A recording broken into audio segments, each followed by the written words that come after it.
प्रणाम।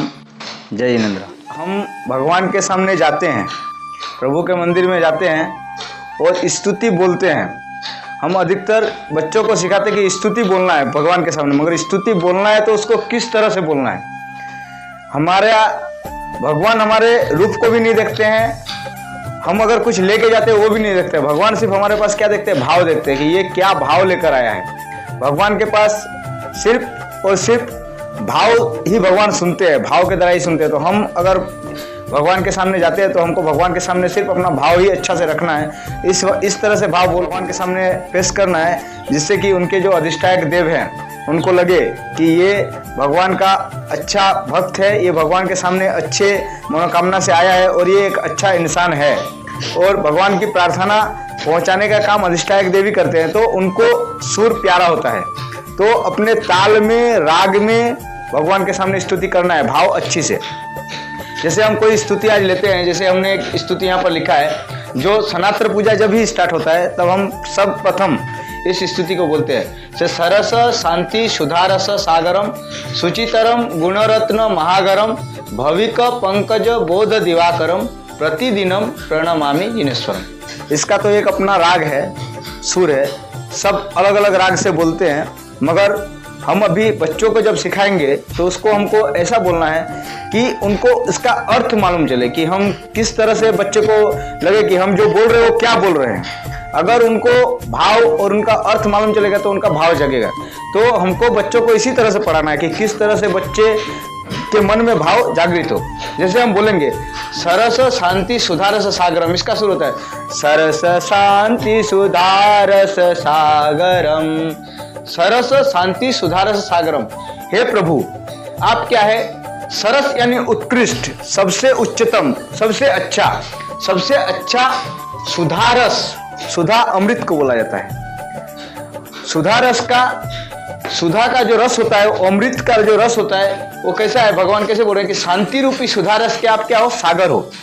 भगवान के सामने हम इस तरह बोलेंगे कि हे प्रभु, आप क्या हो? शांति रूपी अमृत के सागर हो। सागर, एक बूंद नहीं, घड़ा भी नहीं, क्या है? सागर है। भगवान क्या है? शांति रूपी सुधा अमृत के क्या है? सागर है। उसको क्या और क्या है? सुचितरम गुणरत्न महागरम।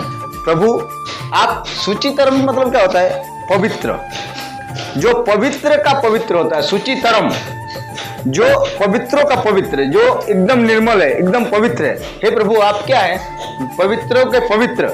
गुणरत्न मैंने रत्न रूपी, गुण रूपी रत्न के क्या है?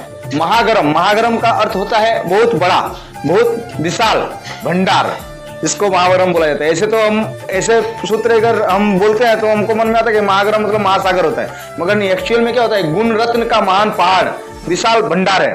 तो भगवान क्या है? पवित्र, पवित्र से पवित्र, रत्न रूपी, गुण रूपी रत्नों के क्या है? महाभंडार है।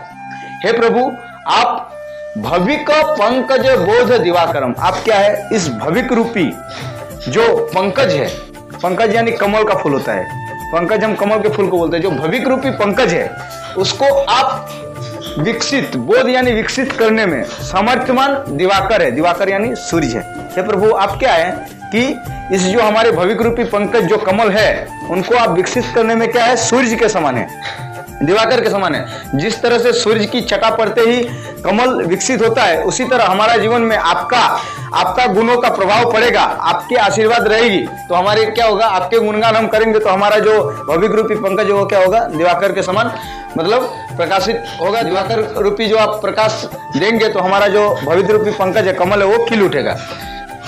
ऐसे प्रभु को जो जिनका हमने अभी गुणगान किया कि आप सरस उत्कृष्ट सुधारस के सागर है, पवित्रों से पवित्र गुण रत्न के महाभंडार है, आप इस भविक रूपी पंकज माने कमल को खिलाने के लिए सूर्य हैं। तो हे प्रभु, ऐसे आप जिनेश्वर को मैं क्या करता हूँ? प्रतिदिनम प्रणमामि जिनेश्वरम।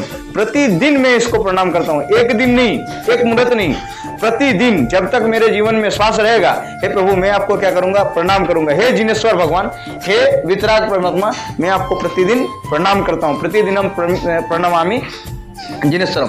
तो ये हमारा स्तुति है। सर्वप्रथम हम मंदिर में जाते हैं तो स्तुति प्रभु के सम्मुख बोलते हैं। तो स्तुति बोलते समय हमारे भाव भाव, मतलब उस स्तुति को हम क्या बोल रहे हैं उसका अर्थ हमें मालूम रहना चाहिए। जिस कारण से हमको पाठशाला में इसी तरह ही सभी बच्चों को बताना है। जैसे ही स्टूडेंट को हम बताएंगे, स्तुति पर पढ़ाएंगे, कोई भी स्तुति हो, ये हे प्रभु आनंददाता बोलते हैं तो उसमें भी प्रभु का गुणगान किस तरह से किया गया है, प्रभु से क्या मांग रहे हैं, उसको बच्चों को समझाना है। और नीचे जो वो सब्सक्राइब का बटन है ना, उसको हिट करो, जल्दी से करो सब्सक्राइब।